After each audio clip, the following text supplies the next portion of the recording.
Pues muy bien, ya estamos aquí de vuelta del verano. Este es el Vibes Roll. Estamos muy contentos de iniciar esta nueva, llamémoslo así, este nuevo curso. Curso estamos como volviendo a entrar al cole. Estoy con Victoria del Baño y estamos con todo el equipo de Vibes muy contentos de saludar a Juan Carlos Iwasaki. Complicado. Un trabalenguas mi nombre. Sí. ¿Cómo es tu nombre artístico? Porque justo veníamos hablando de eso antes, que aquí en España te pueden decir... Jace. El Jorge. Sí. Y bueno, y en realidad originalmente es Jace el nombre, o así es la pronunciación, claro. Porque parte de mi nombre, ¿no? De Juan Carlos, de JC, de JC, Jace... Y ahí sale, ¿no? Por eso el nombre. Pero sí, acá Jace, tío. ¿Y te lo ayudaron a poner en el colegio? ¿Cómo fue un poco esa historia? Sí, el nombre me lo pone un amigo del colegio. Yo estaba en ese momento en cuarto de secundaria, tenía 15 años. Y acababa de conocer hace unos meses las batallas de freestyle. Estos encuentros, ¿no? Confrontaciones de improvisación a modo rapeado sobre una base con temática o sin temática. Descubrí este mundo y necesitaba un nombre pues para poderme anotar en las competencias callejeras y así empezar mi aventura como freestyler. Obviamente eso, necesitaba mi AKA y ahí estaba buscando un nombre y nada, había empezado con algo con mi nombre, JC, que no me convencía, y un amigo me dijo, ¿y JC? Y yo le dije, pero JC ya existe, basta. Hay un rapero bastante conocido. Como que no creo que esa sea la mejor idea, y ahí a él se le ocurrió Jace, ¿no? Cortó el C y Jace. Yo al inicio no sabía, o sea, él lo escribió primero y lo leyó, y ahí me gustó, como lo que vi, y quedó. He tenido conflictos con el nombre con el paso del tiempo, sobre todo en la migración ya terminó siendo hasta el nombre de mi proyecto musical, ¿no? Y el nombre de mi nombre como tal. Y en ese momento era un juego de niños en el colegio, ¿no? Y terminó siendo así. Y tenía conflictos porque, claro, es un nombre que parte de mi nombre, es un nombre en inglés cuando yo soy un artista de Perú y pensaba por qué no tengo un nombre que se pronuncie en español. Pero a la vez es como que la gente me conoció así, claro. Nació justamente de ese juego y fue como que así quedó. Creo que ese tipo de cosas a veces tienen que ser así. Por ahí si lo pensaba no hubiera salido. Y eso, es un nombre que me remonta a ese momento de que estaba perdido y no sabía que con ese nombre iban a pasar todas esas cosas, ¿no? ¿Cómo fue tu inicio? Bueno, ya hablabas un poco de esas batallas de gallos, del freestyle, pero sobre todo me preguntaba mucho escuchando este último disco, que por cierto te felicito porque me encanta la producción, las letras, bueno, ya hablaremos de todo eso durante esta entrevista, pero ¿cómo fue esa transición de convertirte en un freestyle puro y duro, casi que callejero, ¿no? Y de pronto suavizar todo esto y encontrar un lenguaje como tan único, porque yo escucho este último disco y encuentro texturas que me recordarían posiblemente a tracks de Jorge Drexler, a música un poco más adulta, a texturas muy sofisticadas, ¿no? A música más elaborada, que, bueno, tenemos el caso de Woz en Argentina, que lo hace de una manera de pronto más cercana al rock, pero sí. En tu caso me gustaría saber cómo ha sido esa transformación, porque me parece muy interesante saberlo. Sí, de hecho es interesante y sin tener contexto es un poco incluso extraña, porque esa migración que yo tuve, ¿no? De el freestyle a la música, me atrevería a decir que por ahí fue el salto más amplio que hubo por ahí en las batallas. Tengo, no sé, el recuerdo de Walls aquí en España, mencionabas a Woz también en Argentina, y nada, de hecho yo cuando estaba compitiendo no había sacado ninguna canción. Me acuerdo que estos dos artistas que mencionas arrancaron a sacar sus proyectos y fueron los primeros que yo vi que no hicieron algo rap como necesariamente, sino que había una búsqueda musical, más melódica, y nada, yo estaba en ese momento estudiando música, pero estaba muy metido en las batallas de rap.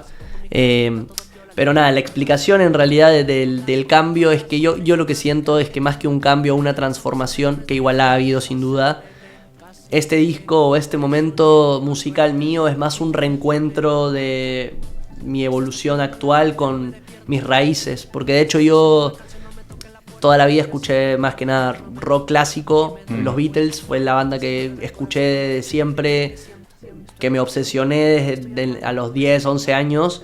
Mi papá es fanático y crecí escuchando los Beatles y crecí escuchando Beethoven y Mozart. O sea, literalmente, y Vivaldi, y Queen, y Police, y rock en español, folclore de mi país, muchísimo. Claro. Nada de rap, prácticamente nada urbano. De hecho, yo conozco la música urbana en el colegio por las fiestas y yo era hater. O sea, yo tenía 11 años y parecía un hater de 50 años. Escribía comentarios, subía una canción Nicky Jam, literal, perdón Nicky, y yo le comentaba a los 11 años que vuelve el rock. O sea, como, eras un viejoven. era un viejoven, Qué o sea, era bueno. un niño, ¿no?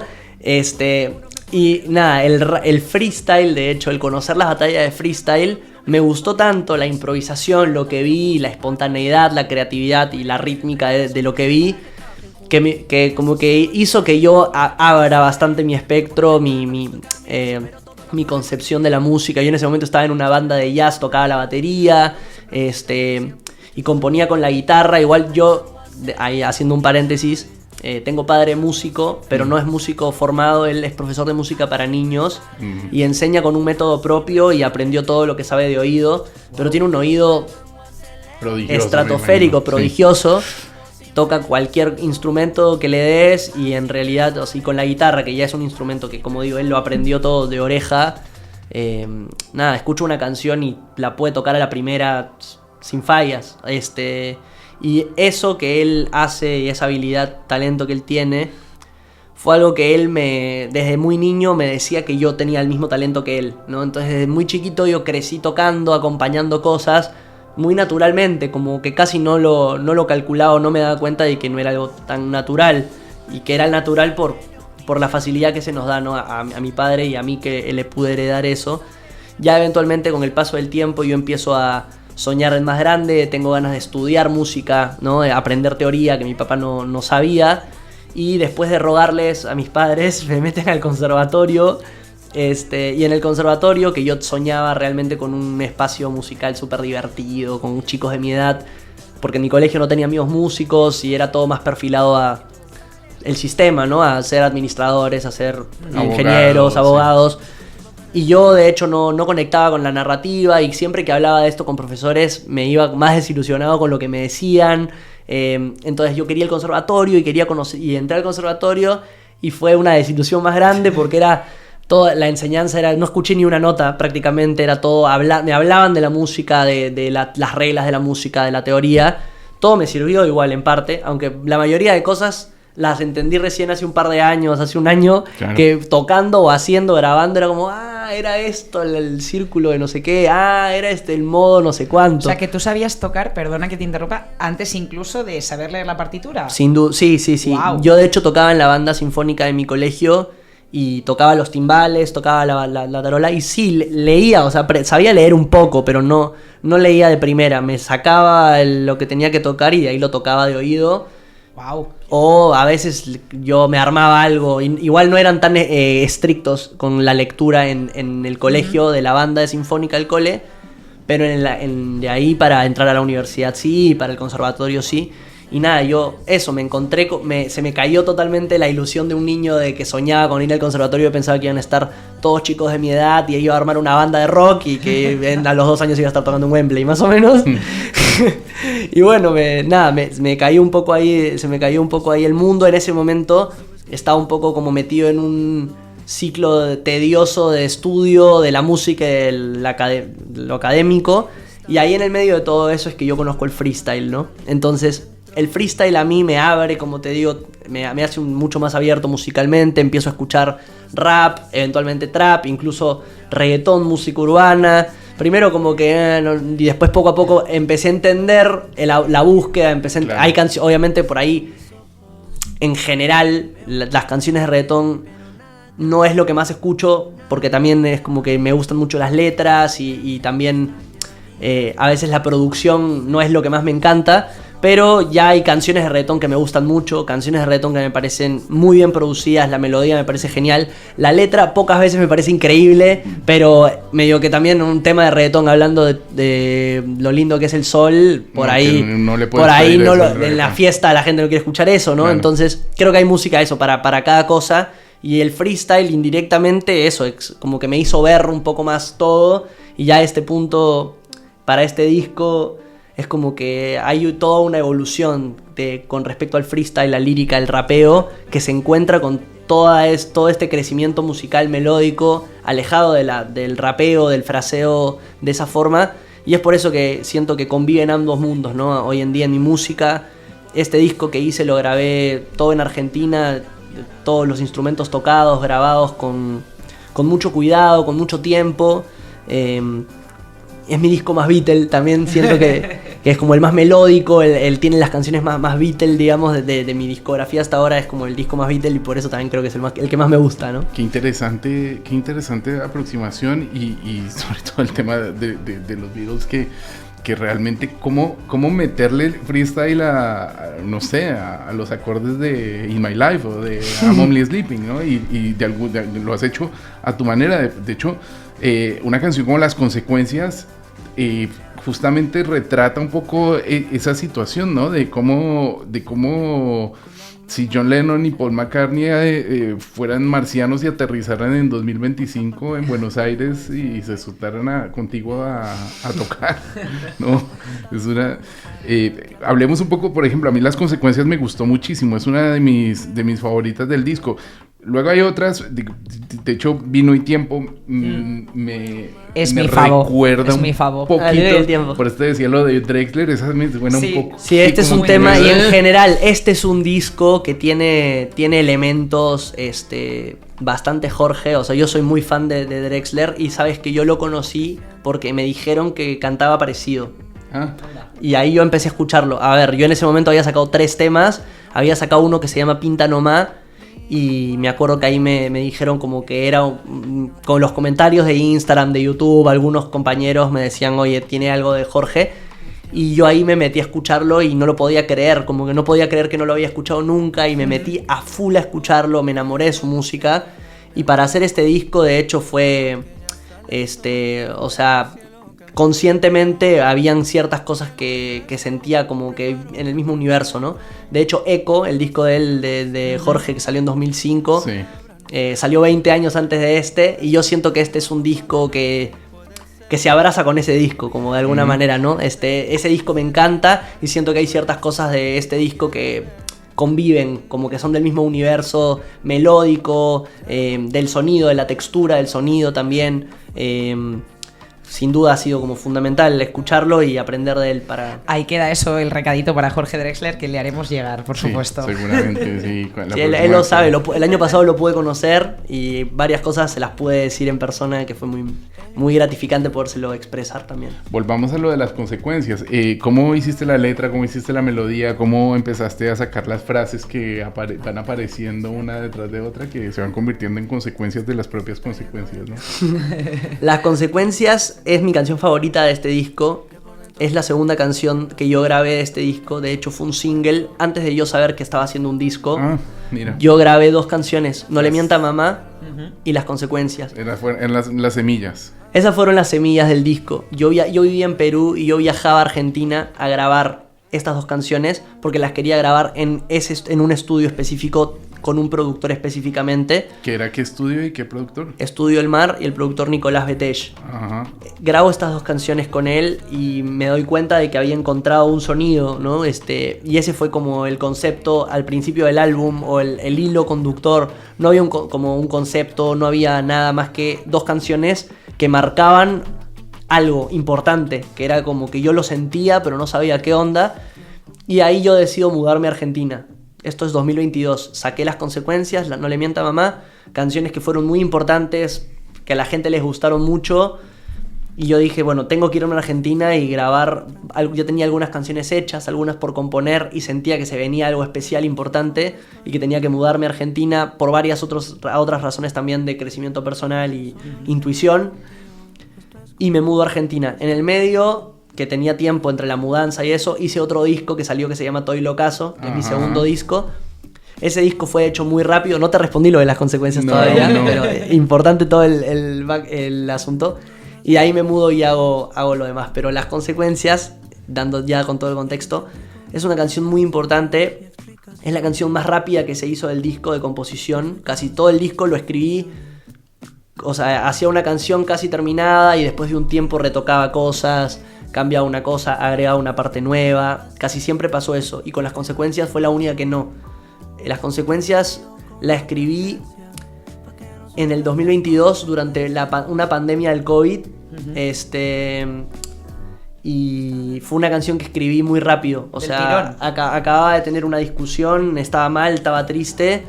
Y me fui con la guitarra, era pandemia, estaba yo con COVID en pandemia encerrado. Wow. Y me fui con la guitarra y hice Las Consecuencias. O sea, tengo la grabación de hecho de ese día, de ese momento, cantando la canción con la guitarra después de haberla escrito. Y es igual, o sea, la forma, la estructura de la canción, los acordes prácticamente iguales. En un momento dejamos un acorde más largo y otro más largo en un momento, pero en esencia la canción es igual. Y me parece increíble eso, o sea, la letra es como que quedó igual, las melodías, la forma. Yo de hecho es mi favorita, entre muchas, tengo varias razones por las que es mi favorita actual. Primero que al ser la más rápida siento que es como una de las mayores pruebas de que la música es una magia muy loca y especial. Y que esta canción no creo que sea algo netamente mío, sino que es algo medio loco. Yo soy bastante creyente de eso. De que pasa mucho con las canciones de que no sé si son mensajes o si son datas medio sagradas o mágicas que están en uno. Que de esto vamos a hablar luego. No cuentes demasiado sobre Ok. Pero bueno, es una canción que se hizo muy rápido, parecía una canción que yo ya conocía de toda la vida y es una canción que ha sido muy importante para mi carrera, pero sobre todo para mí. Y otra de las razones por las que es de mis favoritas es que es una canción que yo ya no podría volver a escribir, porque ya no pienso así como pensaba en ese momento. En ese momento era más inmaduro y escribí desde un lugar de sentirme insuficiente, que posiblemente por ahí me vuelvo a sentir insuficiente, pero no sé si podría escribir eso de esa manera, con esa inocencia y crudeza como lo hice, porque fue genuino. O sea, y yo siempre escribo de lo que siento y de lo que realmente me pasa, o como que nunca me pongo en los zapatos de otro para escribir, o muy rara vez para algo mío, a menos que esté haciendo algo para otra persona. Y era como me sentía, entonces yo la canto en vivo y es una canción que me quiebra, o sea, me remonta a cómo me sentía en ese momento. Y también me hace pensar cómo he crecido y cómo pasa el tiempo, pero esta canción igual me regresa a cómo yo estaba en ese momento escribiéndola con ese sentimiento, ¿no? Así que sí, fue hecha con la guitarra y voz.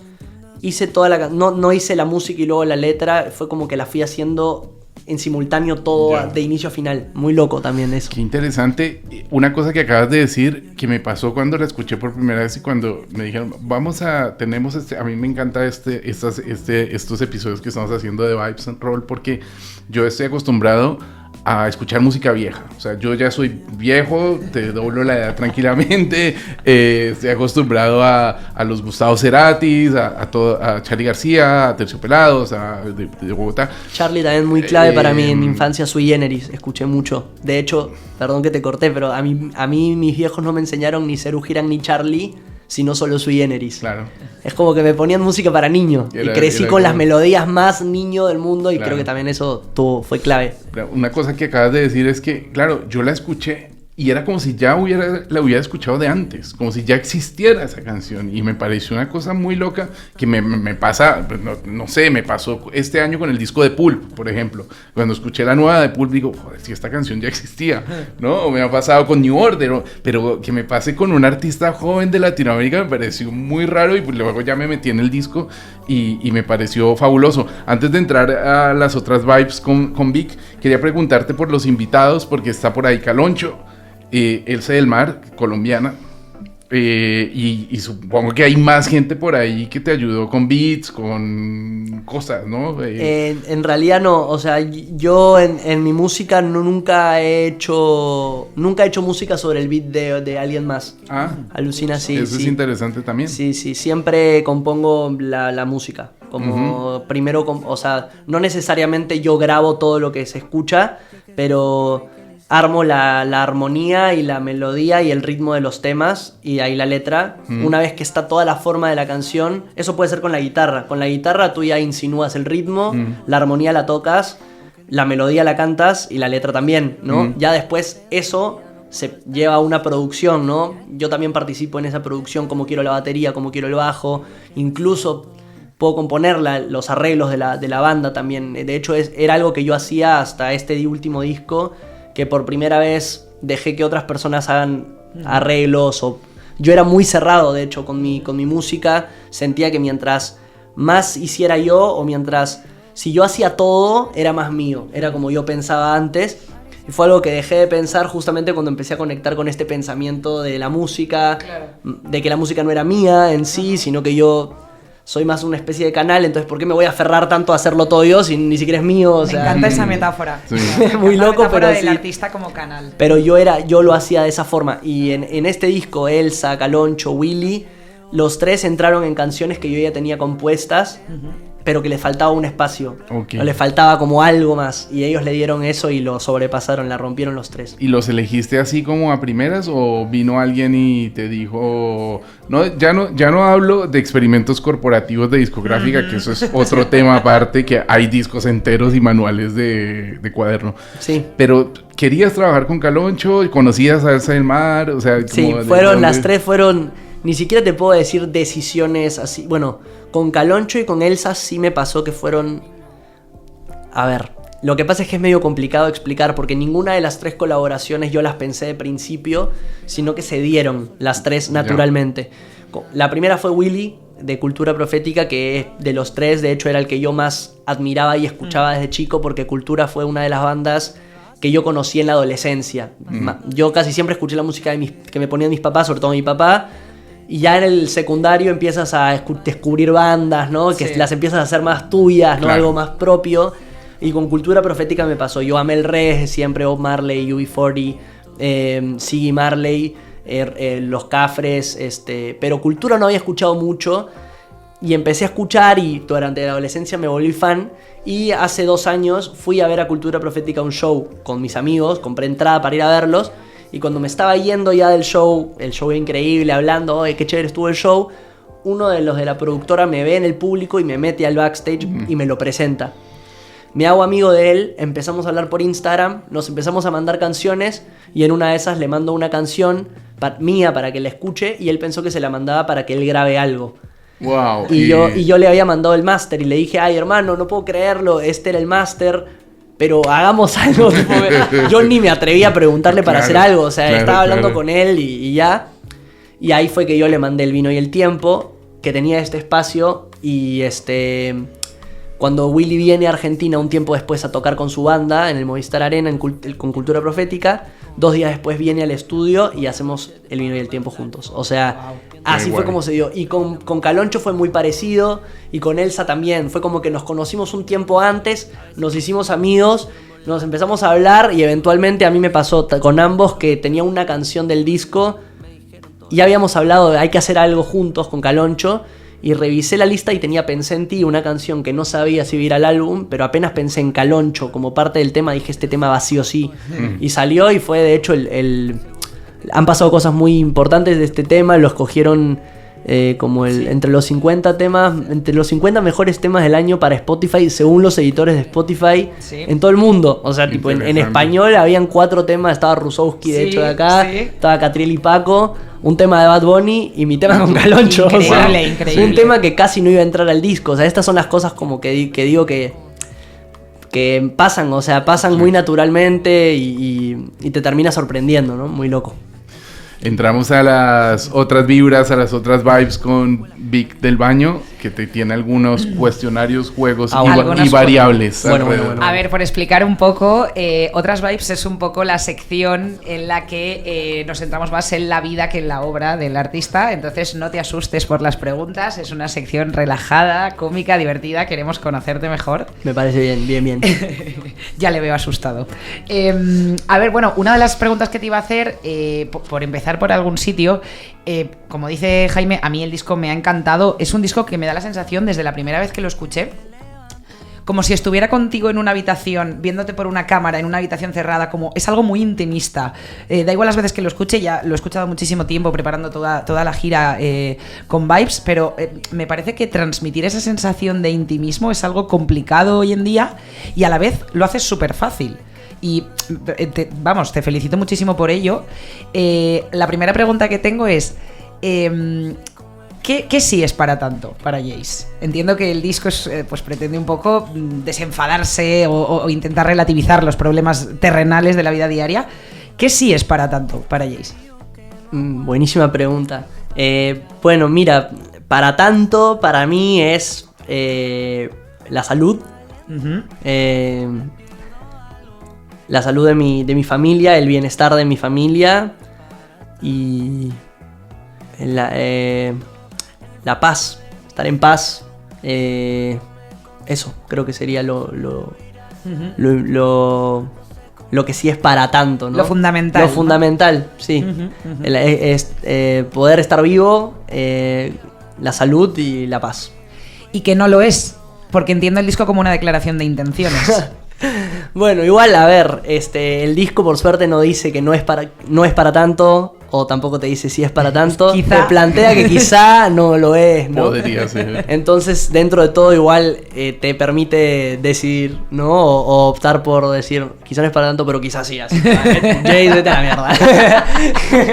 Vale, pero bueno, según el planteamiento del disco... Más que el planteamiento del disco, el disco lleva ese nombre por una canción, uh-huh, pero también porque siento que es lo que mejor engloba o es como el gran aprendizaje, uh-huh, de transitar todo este camino, ¿no? Yo lo veo como también al ser el artista y al conocer mi disco y conocer el proceso, me doy cuenta de este disco, veo este disco como una especie de línea temporal de crecimiento de mis últimos años. Uh-huh. Incluso el orden de los temas medio que lo hice cronológicamente, no solamente de composición, sino como cronológicamente medio de una especie de historia, pero es algo personal, ¿no? Uh-huh.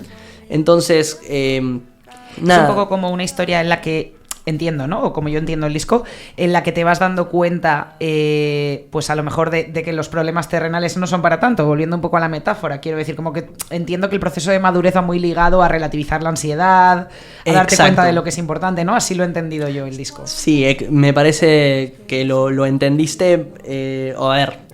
claro, cada uno le da igual su propia apreciación, pero creo que como le encontraste por ahí la mirada que yo le doy, ¿no? Es para mí un poco eso, sí, relativizar, quitarle peso o proponer quizás quitarle peso a todos esos problemas de la vida cotidiana, del trabajo, del amor, de las inseguridades, de las ansiedades, los miedos, que obviamente que son importantes, no es importante, pero es como recordar que muchas veces todo eso crece y crece muchísimo por la importancia que le damos nosotros y saber ver eso, ¿no? Saber reconocer eso, darse cuenta de eso y tratar de conectar con lo concreto, con lo que sí hay, con lo que sí está presente, ¿no? Y justamente es eso que plantea el disco, ¿no? Y en mi caso lo veo así, ¿no? El poder estar presente, estar aquí. Yo ahora estoy súper... Últimamente me preguntaban en entrevistas y cosas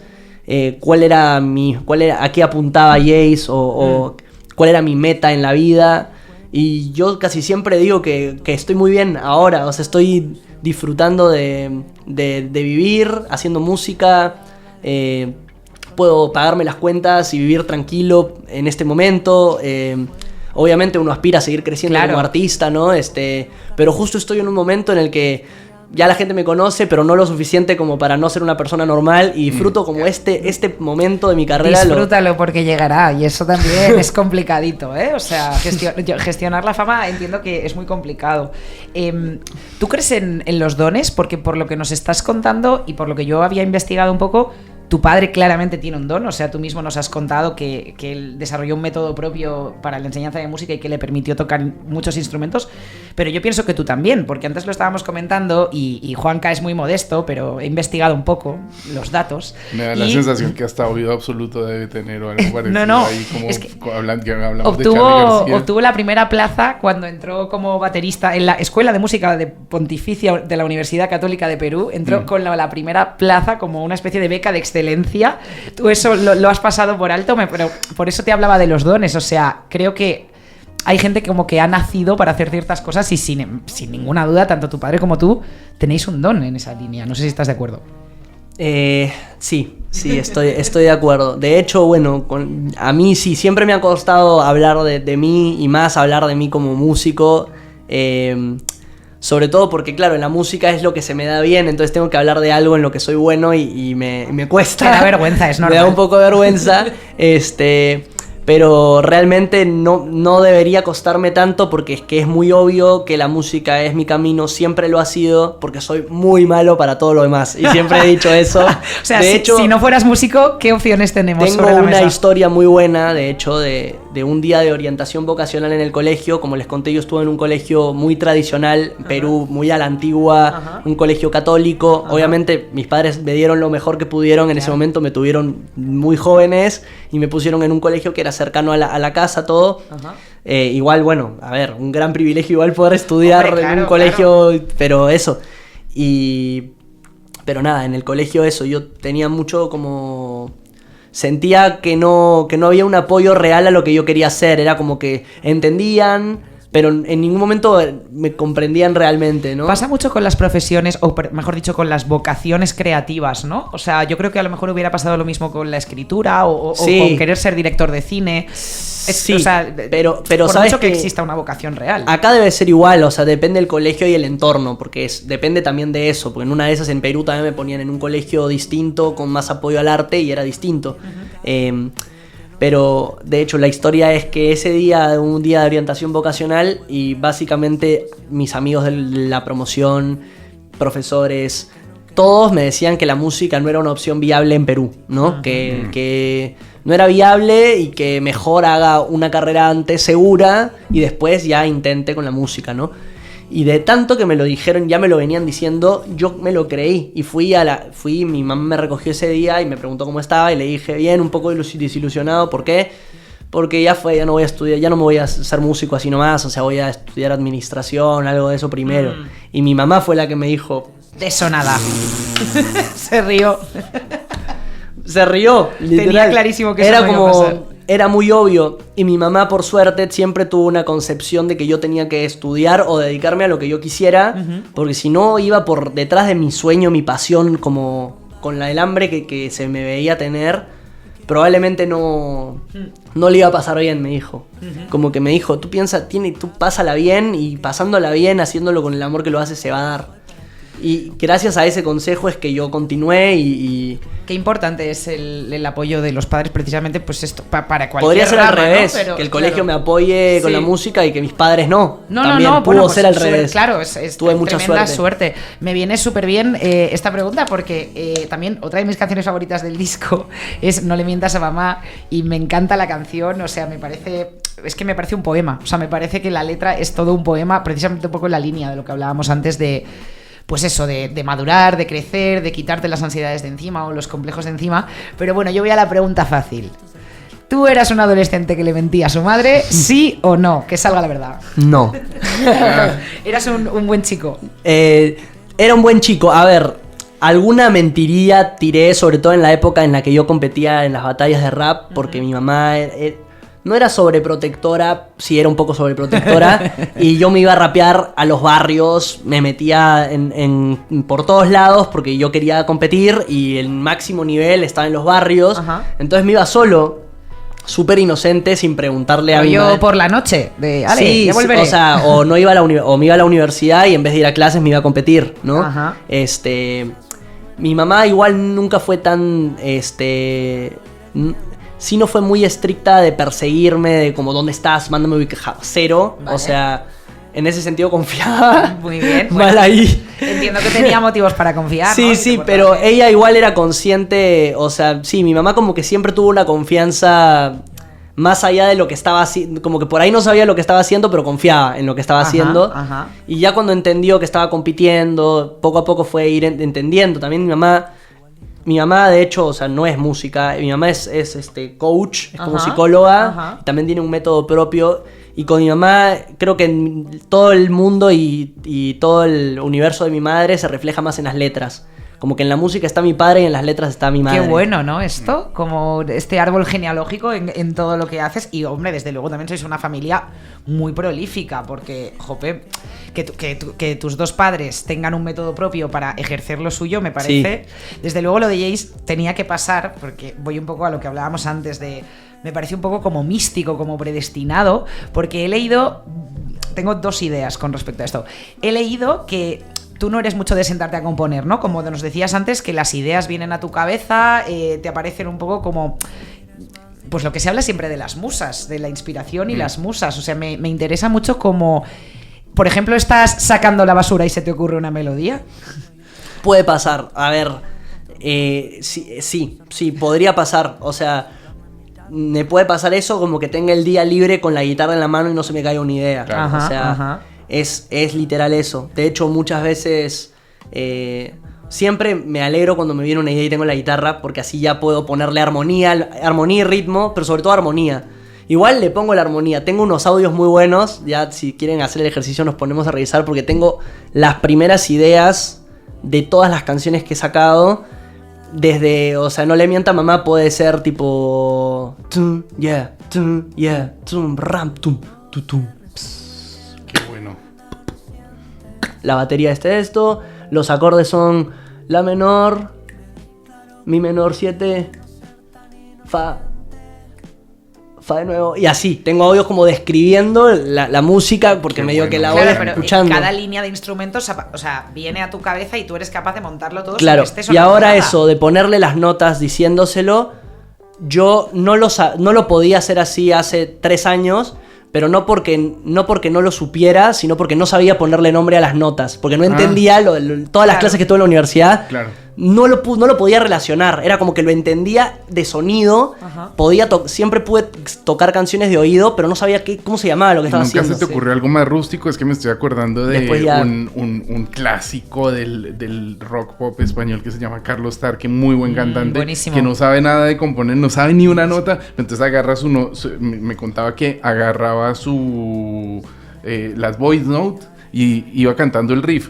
Pam, pam, pam, pam, pam. Pam, pam, pam, pam, y lo repetía muchas veces y entonces así iba generando y ya después se lo pasaba a Carlos Raya, que es uno de los mejores guitarristas de España y ya Carlos y lo interpretaba y lo sacaba, claro.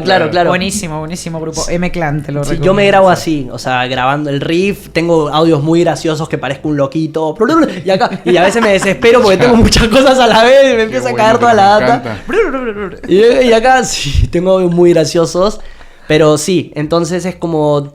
Depende, se me viene una idea y la grabo en la instancia que yo esté, de la forma que yo pueda grabarla según... Me ha pasado en el avión, la que no puedo grabar están durmiendo, entonces en GarageBand me hago en el GarageBand del celo una maquetita súper rústica para no olvidarme, ¿no? Claro, y después ya lo grabo. ¿Y no te ha pasado nunca de estar dormido, soñar con una melodía, despertarte y acordarte un poquitín de lo que era, o de pronto no acordarte? A mí, yo creo que no soy compositor, muchas veces me despierto con una canción en la cabeza y digo, ¿será que me estoy inventando una melodía o ya es de alguien más? Pero a veces no me acuerdo ni de lo que estaba soñando también. Claro, sí, me ha pasado que me levanto y no me acuerdo. Me ha pasado que me levanto, tengo audios también así dormido. Me viene. Y también hay audios que no he podido interpretar, ponte, que los escucho y ahí. Claro. Esto era bueno, pero no sé qué era. De verdad que me encanta que la conversación haya ido por aquí, porque esta teoría de la que estáis hablando se llama la conocida como hipótesis del cerebro sobreajustado. Básicamente, al ver que tú soñaste cómo iba a ser la portada de tu disco, lo he leído, me apetecía investigar un poco sobre el mundo de los sueños, porque hay muchos precedentes de artistas de todo tipo que, pues eso, que afirman o que han soñado una melodía. Esto se llama la hipótesis del cerebro sobreajustado. Algunos de los grandes inventos de la humanidad han sido producto de un sueño. Por ejemplo, la máquina de coser, dato que os doy. Te voy a dar algunas opciones y tienes que averiguar cuál de las 3 opciones que te doy surgió de un sueño, de su creador. A ver, ¿vale? Muy bueno. Primera prueba. Opción 1, el palo de la escoba. Opción 2, la tabla periódica de los elementos. Opción 3, el diseño de la silla. Está difícil, yo no podría decir. Yo creo que sé, pero no. Estoy entre la tabla periódica y el diseño de la silla, pero me voy a quedar con el diseño de la silla. ¡No! No me digas que era tabla periódica. La tabla periódica. ¡Ah! Pegó en el Es que palo era de la uno u escoba otro. y salió. Lo que pasa es que para mí la tabla periódica podría haber sido algo como un viaje psicodélico. Así. Desde luego, desde luego. Tipo desde ver luego. el cielo y de la nada, ¡vium! La Mira, tabla periódica ahí. se dice que Dmitri Mendeleev tuvo la idea de la tabla periódica en un sueño después de haber estado trabajando incansablemente para clasificar los elementos. Tras un periodo de agotamiento que el pobre hombre pues se iría a dormir, se quedó dormido y soñó con la disposición de los elementos en una tabla, se despertó y lo representó, lo escribió rápidamente y fue como la creó. Soñó con un armario y terminó Manera de- apareciendo una tabla. Claro, o sea, no sabemos si los sueños son un poco como para... Es que es lo que, investigando para esto, como para analizar o estar preparado en situaciones de riesgo que te puede pasar, o hay una parte ahí un poco que concuerda con lo que me estás contando, mística, de que yo creo que hay ciertas cosas que están predestinadas que si no suceden en la vida real, suceden en los sueños para que sucedan en la vida real. Ahora que hablaste de Charly García, hay una historia que parece una leyenda urbana que cuenta que en uno de sus últimos álbumes, antes de entrar en rehab, Charly estaba tocando en el estudio como llameando, se queda dormido, pasan unas horas, se despierta y graba la canción. O sea, como que la compuso Claro, dormido. o sea, la compuso dormido. Claro que Y la entonces terminó pero se de componer. despertó y estaba con el teclado ahí, entonces se despertó y empezó a tocarla con letra y todo. Una cosa muy... Claro, tiene absolutamente todo que ver con la segunda prueba. ¿Cuál de estas canciones fue producto de un sueño? Esta qué yo buena creo que os la esta. vais a saber. A ver. Let It Be, Ah, bueno. Beatles, Yesterday, de los Beatles, o Satisfaction, de los Rolling Stones. Eso lo sé porque soy fan de los Beatles. Claro, igual, cuando ¿no? lo has O sea, dicho antes. Yesterday sé que la compuso de un sueño. De hecho, se llamaba Scrambled Eggs. el tema. Lo leí, efectivamente.